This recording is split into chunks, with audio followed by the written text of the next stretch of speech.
और एक बड़ी खबर आपको बता दें, प्रधानमंत्री नरेंद्र मोदी की दखल के बाद रूस और यूक्रेन के बीच परमाणु युद्ध का खतरा टाल दिया गया था। साथ ही सीएनएन की रिपोर्ट में इस बात का बहुत बड़ा दावा किया गया। एक रिपोर्ट में दावा किया गया कि रूस और यूक्रेन के बीच 2022 के फरवरी में शुरू हुआ संघर्ष परमाणु युद्ध की तरफ बढ़ रहा था, लेकिन संघर्ष टालने में दुनिया के शीर्ष नेताओं ने उल्लेखनीय भूमिका निभाई। यूक्रेन में भारतीयों की सुरक्षित स्वदेश वापसी और उनकी सुरक्षा के लिए खुद पीएम मोदी ने कमान संभाली थी। अब एक अमेरिकी रिपोर्ट में इस बात का दावा किया गया कि पीएम मोदी और कई वैश्विक नेताओं की सक्रियता की वजह से परमाणु युद्ध को टाला जा सका।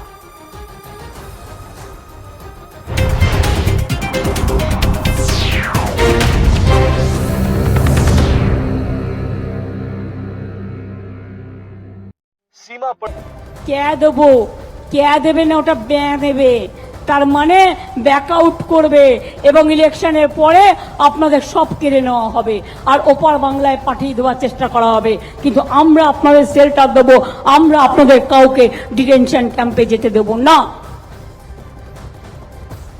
এনআরসি করতে দেব না। চিৎকার করে বলুন এনআরসি হবে না, আধার কার্ড বাতিল চলবে না, गरीब মানুষের টাকা মারা চলবে না। वहीं पश्चिम बंगाल के बसीरहाट से बीजेपी नेता शुभेंदु अधिकारी ने ममता बनर्जी पर बड़ा हमला किया है। संदेश खाली मामले पर शुभेंदु अधिकारी ने कहा कि ममता बनर्जी महिलाओं का दर्द नहीं समझती, 2 महीने से ज्यादा हो गया है वो संदेश खाली पर एक शब्द नहीं बोल रही हैं। ममता बनर्जी এই রাজ্যের মুখ্যমন্ত্রী, তিনি নাকি মহিলা দরদি, তিনি নাকি 500 টাকা 1000 টাকা অনেক কিছু দিয়েছেন। তিনি আজকে 2 মাসেরও বেশি সময় হয়ে গেল সন্দেশখালীতে আসার মতো প্রয়োজন অনুভব করেননি। উল্টো দিকে বিকাশ সিং সহ 76 জনকে জেল খাটিয়েছেন। অন্যদিকে আমাদের বোন দিদি রেখা পাত্র সহ আমাদের পদ্মাদি সহ আমাদের জাগ্রত মাতৃমণ্ডলী তাদের উপরে পুলিশকে দিয়ে। तृणमूल कांग्रेस ने लोकसभा चुनाव के लिए उम्मीदवारों के नाम का ऐलान कर दिया है। बंगाल की सभी 42 सीटों पर ममता ने उम्मीदवारों के नाम का ऐलान कर दिया। सबसे बड़ा चेहरा पूर्व क्रिकेटर यूसुफ पठान का, जिसे ममता बनर्जी ने बहरामपुर सीट से उम्मीदवार बनाया है। वहीं नुसरत जहां का टिकट कट गया है और बीजेपी ने भी कुछ सीटों पर उम्मीदवारों की घोषणा कर दी है और अब टीएमसी के उम्मीदवारों के नाम भी सामने आ चुके हैं और इसलिए पिक्चर बिल्कुल पश्चिम बंगाल में क्लियर हो गई है कि लड़ाई आखिर किसके किसके बीच होती दिखाई दे रही है। यह तस्वीर आप देखिए, कांधी में शुभेंदु अधिकारी बीजेपी के नेता, उत्तम बारिक यहां पर टीएमसी के नेता हैं जिनके बीच ये मुकाबला होगा। उसकी तरह हुगली में लॉकेट चटर्जी बीजेपी के उम्मीदवार हैं, तो रचना बनर्जी को टीएमसी ने मैदान में उतार दिया है। और इसके अलावा हावड़ा पर रथिन चक्रवर्ती बीजेपी के उम्मीदवार हैं, तो प्रसून बनर्जी उन्हें चुनौती देंगे टीएमसी के उम्मीदवार के तौर पर जिनके नाम का ऐलान हुआ है। और बनगांव में शांतनु ठाकुर बीजेपी के उम्मीदवार बनाए गए, तो विश्वजीत दास को टीएमसी ने टिकट दे दिया और चुनावी मैदान में उतारा है। और इसी तरह से सुकांत मजूमदार बीजेपी बंगाल के अध्यक्ष, उनके खिलाफ विप्लव मित्रा को ममता बनर्जी ने चुनावी मैदान में उतारा। नामों का ऐलान आज उन्होंने कर दिया है। और इसी तरह से कूच बिहार से केंद्र में मंत्री निषेध प्रामाणिक बीजेपी के उम्मीदवार हैं, तो जगदीश चंद्र बासुनिया टीएमसी के उम्मीदवार बनाए गए हैं जिनके नाम का ऐलान मंच से आज कर दिया गया। और इसी तरह से सौमित्र खां बीजेपी के उम्मीदवार हैं बिष्णुपुर से, और सुजाता मंडल खां को टीएमसी की ओर से उम्मीदवार बनाकर चुनावी मैदान में उतारा गया है। और तस्वीर अब साफ होती दिखाई दे रही है कि किस तरह की टक्कर पश्चिम बंगाल में होने जा रही है।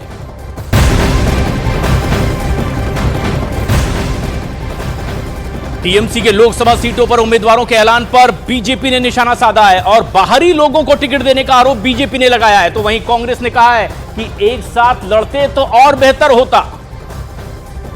अभी जब तृणमूल कांग्रेस का लिस्ट निकला उसके आधा घंटा पहले ही भतीजा वहां पे बड़ा बड़ा डायलॉग मार रहा था, बांग्ला बंगाली को लेके बीजेपी एंटी बंगाली है, ये सब डायलॉगबाजी चल रहा था। अब जब कैंडिडेट निकला देखा गया कि बाहर से लोगों को ला रहे हैं। कीर्ति आजाद कौन सा बंगाली है मुझे पता नहीं, यूसुफ पठान कौन सा बंगाली है मुझे पता नहीं। यूसुफ पठान गुजरात से आते हैं, मोदी जी भी गुजरात से आते हैं। मोदी बहिरागत है, फॉरेन एंटिटी है, लेकिन यूसुफ पठान नहीं है। ये कौन सा रूल है? कोई बंगाली नहीं मिला आपको? बंगाली मुसलमान में क्या वोट जीतने की लड़ने की ताकत नहीं है क्या? आप गुजराती मुसलमान को ला रहे हैं यहाँ पे। ये तो कैसी शर्म करने वाली बात है। बंगाली एंटी बंगाली पार्टी तृणमूल कांग्रेस है। मैं ये बात कहूँगा कि हमारी कांग्रेस पार्टी ने हमेशा कहा है कि हम चाहते हैं कि टीएमसी के साथ सीट शेयरिंग हो, बातचीत हो, सम्मानजनक फॉर्मूला ढूंढा जाए, बीच का रास्ता ढूंढा जाए। एक तरफा कोई घोषणा नहीं होना चाहिए। ये बात सही है कि हमारे ओर से भी कुछ बयान आए हैं जो कुछ हमको परेशानी हुई है उन बयानों से, पर खुले मन से, बड़े दिल से इन बातचीत हमें करनी चाहिए।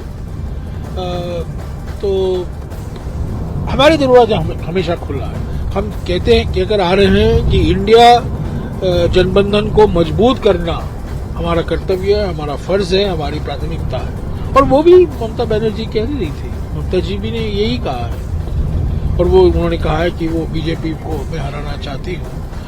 पर मैं समझता हूँ अगर हम एक साथ लड़ते तो अच्छा होता। एक साथ अभी भी सीट शेयरिंग फॉर्मूला संभव।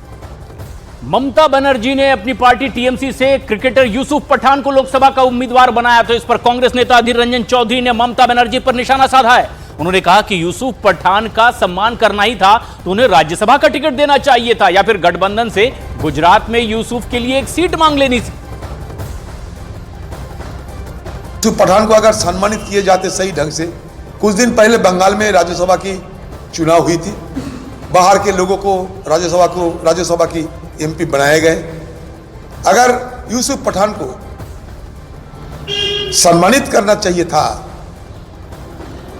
उनको कुछ पद देकर नवाजा किया जाए, ये अगर सोच रही होती तो यूसुफ पठान को बंगाल के टीएमसी पार्टी राज्यसभा की मेंबर बना के उनको एमपी पद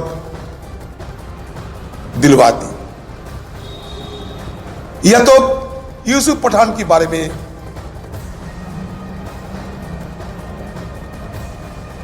ममता बनर्जी की अगर कोई अच्छा सोच होती तो कम से कम गुजरात में गठबंधन से एक सीट की मांग कर लेती कि मेरा एक ही उम्मीदवार खड़ा होगी गुजरात से, उनके नाम है यूसुफ पठान। लेकिन यहां उनको इसलिए भेजा गया कि आम लोगों में ध्रुवीकरण हो, बीजेपी को मदद मिले और कांग्रेस पार्टी हारे।